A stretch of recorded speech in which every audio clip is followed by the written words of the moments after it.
Well, I mean, when you talk about crime, what was really interesting about Polo during that time is Mhm. that one of the biggest gangs in New York at the time were called the Lowlifes, Yeah.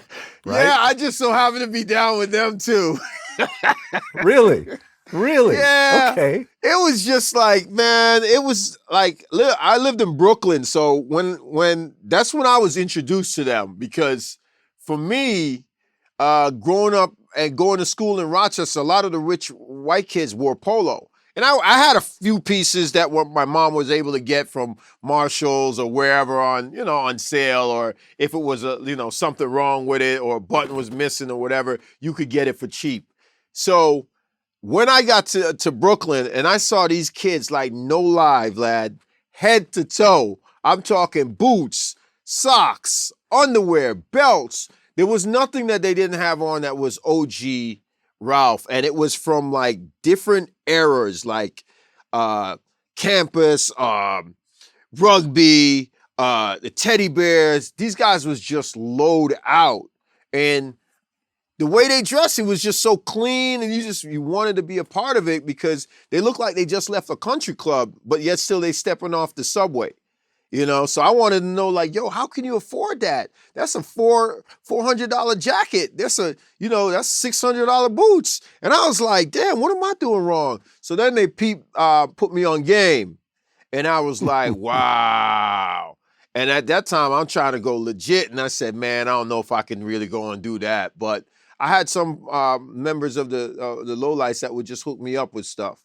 So, I felt like, this is it, But then when I got picked up with Ralph, oh man, like I was low on the low life totem pole, but then that shot me all the way up to the top, and then I got to be with Thurston Howell, and if you know the history of low life, Thurston is everything. You know what I mean? That man Right. slept on Ralph sheets with RL paint on the walls, and just he's the equivalent of Ralph Lauren from the hood.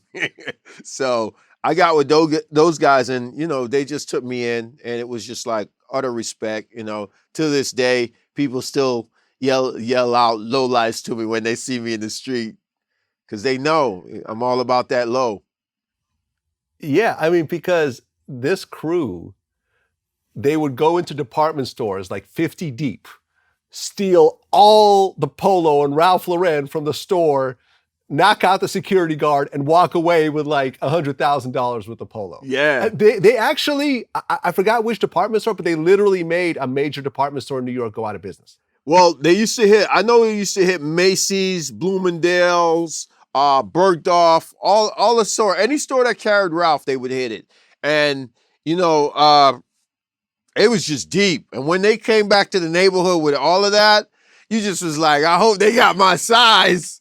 But, it was crazy because yesterday I just finally watched the third episode of 50 Cent's show, Kanan, and they had a scene in there where they hit the truck and they beat the hell out the security guard. And I was like, yo, it brought back flashbacks of the 90s because for me, I was just like, yo, this was happening in New York, And especially if they were like walking down Manhattan with the rack of like, Polo coats and oh man, it was probably retailers would tell you in the 90s, they lost a lot of inventory. Like there used to be like big articles over how much inventory was lost and stolen.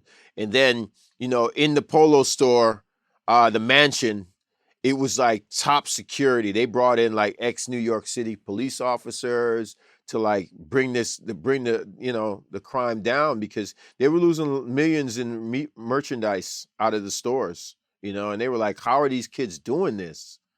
And you're not catching 50 kids that are running fast. No way. Right. I mean, it's just so ironic that here you were part of a gang that stole Polo for their livelihood to becoming the face of Polo. Yeah. Like, it's crazy. It's crazy. That's why I got to tell you, man, like I'm definitely gifted. For sure.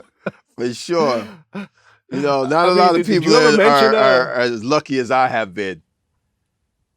I mean, did you ever mention to Ralph Lauren about the lowlifes? No, Was he I even aware didn't, of this whole because you thing? know what? I didn't. It wasn't. How do you say that to your boss? Like, yeah, we used to steal your shit, but now I work for you. But no, it was just it's just crazy. And then to do as many documentaries as we've been doing for Ralph the past few years, it has come up. You know, oh, Vlad's iPad gone bad.